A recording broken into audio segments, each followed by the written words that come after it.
মানুষ কেন অসুখী? একদা এক পণ্ডিত ছিলেন যিনি বহু বছর ধরে বেদ ও প্রাচীন ধর্মগ্রন্থ অধ্যয়ন করছিলেন।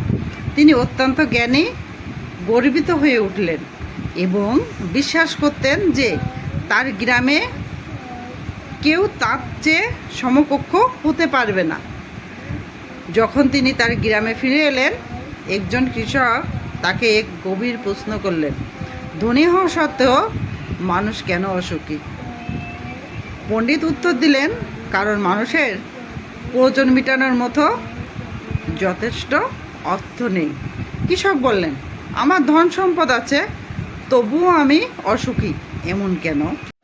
সন্ন্যাসীর কোনো উত্তর ছিল না।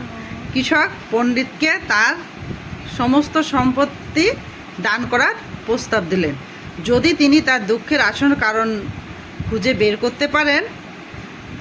লোভের বশে রাজি হলেন এবং উত্তর খুঁজতে শুরু করলেন। সমস্ত ধর্মগ্রন্থ, পুরাণ পড়ার সত্ত্বেও তিনি কোনো সন্তোষজনক ব্যাখ্যা খুঁজে পেলেন না। একদিন রাস্তায় এক দরিদ্র ভিক্ষুক মহিলার সাথে তার দেখা হলো। মহিলাটিকে তাকে জিজ্ঞাসা করলেন কেন তাকে এত চিন্তিত দেখাচ্ছে, এবং পণ্ডিত তাকে সব কিছু খুলে বললেন। ভিক্ষুকটি বলল, সে সাহায্য করতে পারে, কিন্তু শর্ত হলো পণ্ডিতকে কয়েকদিন তার সাথে থাকতে হবে। পণ্ডিত দ্বিধা করল, কারণ মেয়েটি ছিল নোংরা আর রাস্তায় থাকতো। কিন্তু কৃষকের সম্পত্তি পাওয়ার আশায় সে রাজি হয়ে গেল। পণ্ডিত ভিক্ষুকটির সাথে থাকতে শুরু করলো। দিন যেতে লাগলো, কিন্তু মেয়েটি তাকে কোনো উত্তর দিল না।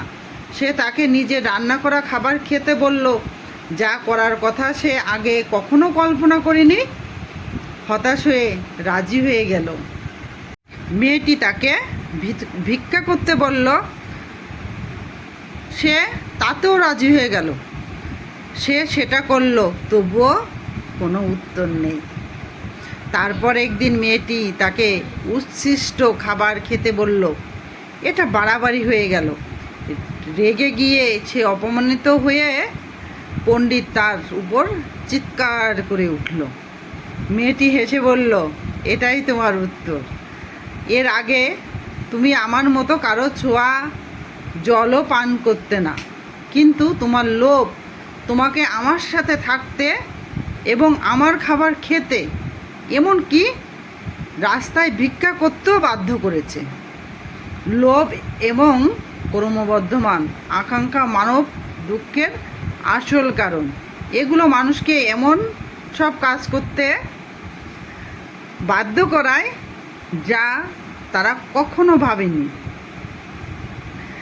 সেই মুহূর্তে পণ্ডিত সত্যটা উপলব্ধি করলেন। আমরা যত বেশি আকাঙ্ক্ষার পিছনে ছুটি, তত বেশি কষ্ট পাই।